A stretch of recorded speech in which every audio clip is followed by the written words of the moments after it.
Welcome back my YouTube channel. ఇది నా ప్రపంచం. సో ఈ రోజైతే అయిపోయింది. మేమైతే గోవాలో 10,000 బడ్జెట్ కన్నా లిమిట్ పెరగకూడదు అని అనుకుంటున్నాను. సో అందుకనేసి అయితే ఇప్పుడైతే మేమైతే రిటర్న్ అయిపోతున్నాము. సో అయిపోయింది. మేము అనుకున్నట్టుగా ప్లాన్ చేసినట్టుగా ప్రాపర్గా అన్నీ నడిచింది అనమాట. సో ఇప్పుడైతే మేమైతే వెకేట్ చేసేస్తున్నాము డైరెక్ట్గా. ఇప్పుడు నేనైతే మెయిన్గా ఏంటంటే ఎవరైనా గోవా వచ్చినప్పుడు 4-5 డేస్ ప్లాన్ చేసినప్పుడు 2 డేస్ ఒక దగ్గర, 1 డే ఒక దగ్గర, 1 డే ఒక దగ్గర ఇలా స్టే అయితే అనుకుంటారు.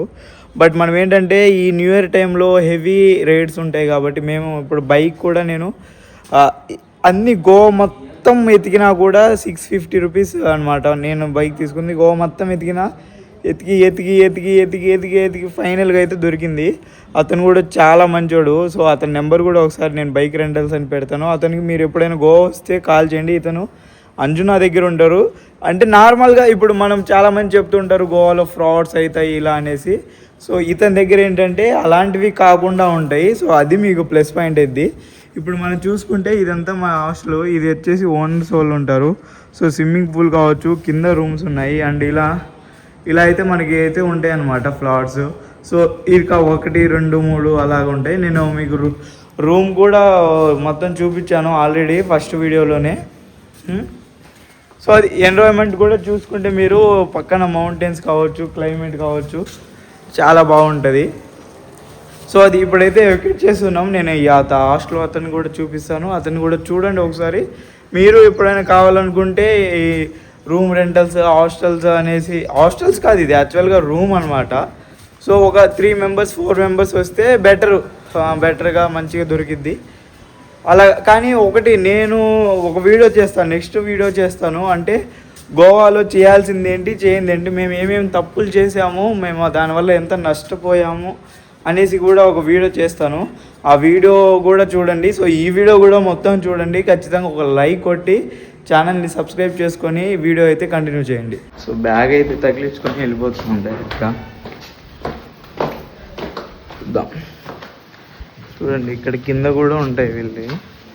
సో కింద ఒకటి, పైన ఒకటి, 2 రూమ్స్ అయితే బాగానే ఉన్నాయి. కాకపోతే ఒకటి అంజునా బీచ్కి ఒక 5 కిలోమీటర్స్ అవే ఉంటుంది. నాన్ సీజన్ టైంలో ఇంకా తక్కువకి దొరికే అవకాశాలు కూడా ఉన్నాయి. సో మీరు ఒకసారి చెక్ చేసుకోండి నాన్ సీజన్లో ఎలా ఉంటుంది ఏంటి అనేసి. దాన్ని బట్టి ప్లాన్ చేయండి.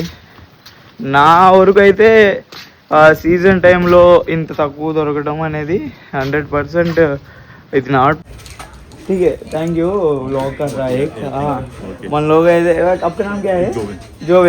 జోవెన్ బ్రో అయితే చాలా బాగుంది. ఇక్కడైతే మీకు నెంబర్ కూడా నేను డిస్క్రిప్షన్లో ఇస్తాను. ఇక్కడికే రండి ఖచ్చితంగా. అంజునాకి ఒక 5 కిలోమీటర్స్ అవేలో ఉంటుంది. సో బ్రో అయితే మనకి ప్రాపర్గా అన్నీ ప్రతి ఒక్కటి ఈజీగా చెప్తాడు అండ్ బడ్జెట్లో ఉంటుంది. సో గైస్ ఇది ठीक है भाई. धन्यवाद. मिलेंगे फिर. हम लोग फिर मार्च में आते तब डायरेक्ट इधर आते हैं. యాక్చువల్గా నాకు ఇతను ఏంటంటే నేను ఎలా కాంటాక్ట్ అయ్యాను అంటే ఫేస్బుక్. మెయిన్గా ఇప్పుడు గోవా వెళ్తున్నామంటే సంథింగ్ ట్రావెలర్స్ మనకి ఉంటాయి కదా, గ్రూప్స్ ఉంటాయి అనేసి తెలుసు కదా. సో అలాగా నేనైతే ట్రావెలింగ్ గ్రూప్ అనేది దాంట్లో నేను నార్మల్గా రెగ్యులర్గా ఫాలో అవుతూ ఉంటాను. ఎందుకంటే మంది ట్రావెలింగ్ ఛానల్ కాబట్టి మంచి ప్లేసెస్ కావచ్చు, మంచి బడ్జెట్లో కావచ్చు, ఎలా చేయాలి ఏంటి, గ్రూప్ ఆఫ్ మెంబర్స్ ఉంటారు అనేసి అలా ఫాలో అవుతూ ఉంటాను. సో మన బ్రో కూడా జోవెన్ కూడా వన్ ఆఫ్ దాంట్లో మన మెంబర్ అనమాట. సో అలాగా మనకి పరిచయం అయ్యాడు. నేను గోవాకి రాకముందు ఒక 5 రోజుల ముందు నుంచే ఇతనితో నేను కాంటాక్ట్లో ఉన్నాను. అయితే అడ్వాన్స్ పే అయితే నేనేం చేయలేదు. మీరు కూడా ఎవ్వరికి అడ్వాన్స్ పే చేయమాకండి. ఇక్కడ స్కామ్స్ అనేవి ఉంటాయి. That is 100% true. బట్ మనం ఎంత జాగ్రత్తలో ఉంటే అంత. ఇప్పుడు మేము ఉంచాము, ఇన్ని రోజులు ఉన్నాము, ఒక్క స్కామ్లో కూడా ఇప్పటివరకు మేము కాలేదన్నమాట. బైక్స్ కావచ్చు, హోటల్స్ కావచ్చు, ప్రాపర్గా నడిచిపోయింది. సో అలాగ ప్లాన్ చేసుకోవాలి ఏదైనా. వితౌట్ ప్లాన్ అయితే రామాకండి. ఇంకోటి డిసప్పాయింటెడ్ థింగ్ ఏంటి అంటే ఇక్కడ మేము వచ్చాము కానీ మేము నేను ఐటనరీ ప్లాన్ చేసినంతగా తిరగలేదు. అంటే నా ఎగ్జాక్ట్ ఐటనరీ నేను ఫాలో అవ్వలేదు. I know that. ఎందుకంటే రీజన్స్ బైక్ ప్రాపర్గా దొరకపోవడం. ఎందుకంటే మనకి ఏదైనా బడ్జెట్లో ఉండాలి కాబట్టి అవి దొరకలేదు. ఇప్పుడు హాస్టల్ నుంచి వెకేట్ చేసాం కదా, మనం స్ట్రైట్గా వెళ్తే బయట బస్సెస్ అయితే వస్తాయి. ఇక్కడ నుంచి డైరెక్ట్ మసూఫా బస్ స్టాండ్కి వెళ్ళి అక్కడ నుంచి డైరెక్ట్ పంజిమ్ వెళ్ళిపోతే పంజిమ్లో మనకి బస్సెస్ అయితే అవైలబిలిటీ ఉంటాయి. నేనైతే ఇప్పుడు హైదరాబాద్కి బస్ అయితే బుక్ చేసుకున్నాను. సో డైరెక్ట్గా పంజిమ్ బస్ స్టాండ్కి వెళ్ళేసి అక్కడి నుంచి బస్సెస్లో వెళ్ళిపోదాం. సో వెళ్ళేటప్పుడు వ్యూస్ చూపిస్తాను, లొకేషన్ చూపిస్తాను, చూసి ఎంజాయ్ చేయండి.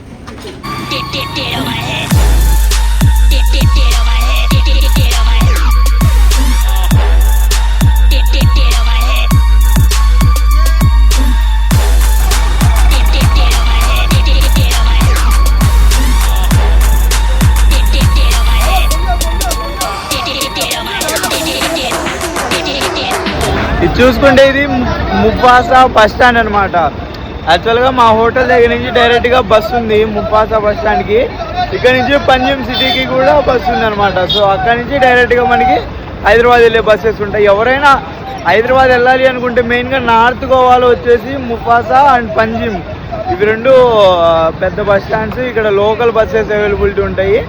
ఇంకోటి మీరు గమనించాల్సింది ఏంటంటే ఇక్కడ లోకల్ బస్సెస్ మీరు ఎలా పెట్టుకోవాలి అనుకుంటే బస్సెస్కి ఇలా యారో మార్క్ అయితే ఒకటి ఉంటుంది అనమాట.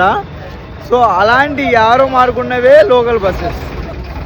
చూసుకుంటే మనం ముసాఫా నుంచి పంజిమ్కి అయితే బస్సెస్ అవైలబుల్ ఉంటాయి. టికెట్ వచ్చేసి ఓన్లీ 20 రూపీస్. సో 20 రూపీస్లో మనం డైరెక్ట్గా పనాజీకి అయితే వెళ్ళిపోతాం. Panji. So after that, where you go? Casino. Casino? Yeah. You need to play casino? Yeah. That's good. చూసుకుంటే మనమైతే ఇప్పుడు బస్ స్టాండ్లో ఉన్నాం. సో ముసాఫా నుంచి పనాజీ అయితే వెళ్తున్నాం అనమాట. సో బస్సెస్ అయితే అరౌండ్ 20 రూపీస్ అయితే చార్జ్ చేస్తారు.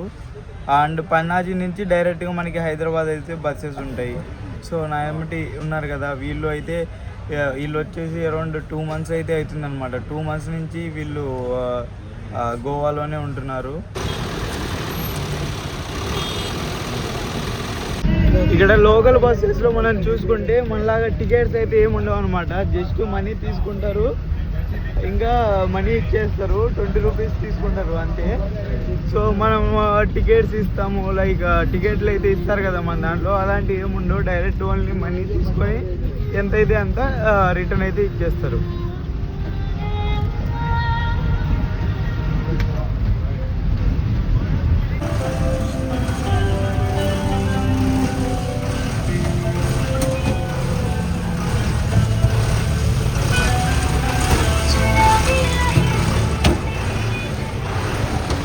సో ఇది చూసుకుంటే ఇది పనాజీ బస్ స్టాండ్ అనమాట. సో పనాజీ అన్నా పంజిమ్ అన్నా ఒకటే. సో ఇక్కడ నుంచి డైరెక్ట్గా మనకి హైదరాబాద్ బస్సెస్ అయితే ఉంటాయి.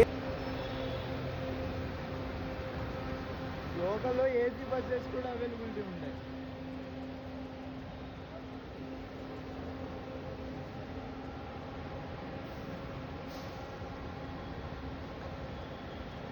చూసుకుంటే ఇది ఫిష్ థాలీ అనమాట. 120 రూపీస్ తీసుకున్నాడు ఒక చేప. ఇదేంటో ఇచ్చాడు. సో గోవాలో బాగుంది అని చెప్పారు, చూద్దాం. చూసారు కదా ఇది ఫిష్ థాలీ 120 రూపీస్ తీసుకున్నాడు. ఇదేదో ఇచ్చాడు వెళ్ళొచ్చుగా, కానీ బాగాలేదు, ఏం బాగాలేదు. ఇక్కడ చూస్తే వాటర్ ఉన్నాయి రెడ్ కలర్గా. వాటర్ ఏంటో కూడా తెలియదు. ఇంకా పచ్చడి ఒకటి ఉంది, నిమ్మకాయ పచ్చడి, ఇది ఒకటి బాగుంది. తర్వాత ఇది రైస్ ఇంకేది ఉంది.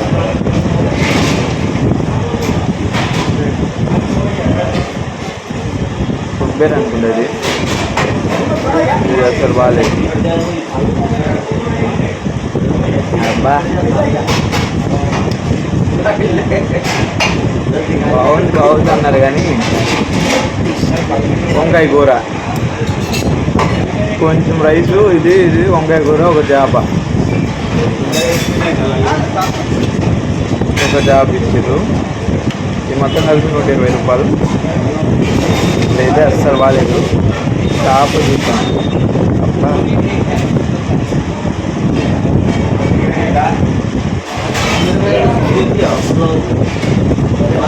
చేప ఒక్కటి బాగుంది, ఇంకేం బాగాలేదు. చేప ఒక్కటే బాగుంది.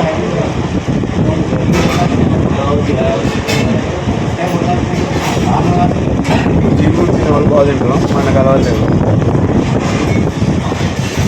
140 ఎండ ఇది, అస్సలు బాగాలేదు. ఇదైతే 60 రూపాయలే. ఇది బాగుంది, చాలా బాగుంది. ఏంది, అన్నము, పప్పు, చట్నీ.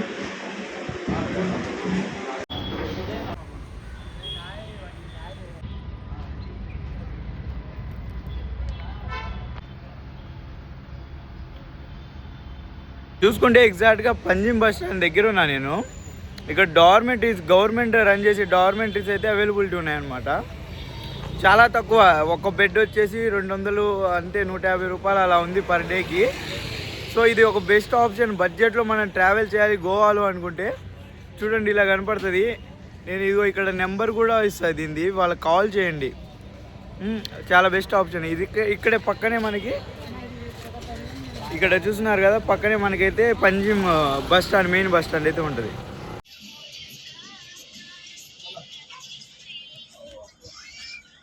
సో గైస్ బస్ అయితే ఎక్కేసాము. సో వెళ్ళిపోతున్నాను అనమాట. ఇంక అయిపోయింది గోవా, ఇప్పటితో ఈ గోవా ట్రిప్ వరకు అయిపోయింది. సో వీడియోస్ అన్నీ చూడండి, అన్నీ చూసారనుకుంటున్నాను. ఇప్పుడు వరకు వచ్చారంటే వీడియోస్ అన్నీ చూసి ఉంటారు. సో నెక్స్ట్ వచ్చేసి మనం మనాలి ట్రిప్ అయితే ఉందన్నమాట. సో ఆ వీడియోస్ కోసం వెయిట్ చేస్తూ ఉండండి అండ్ నా ఛానల్ని సబ్స్క్రైబ్ చేసుకోండి.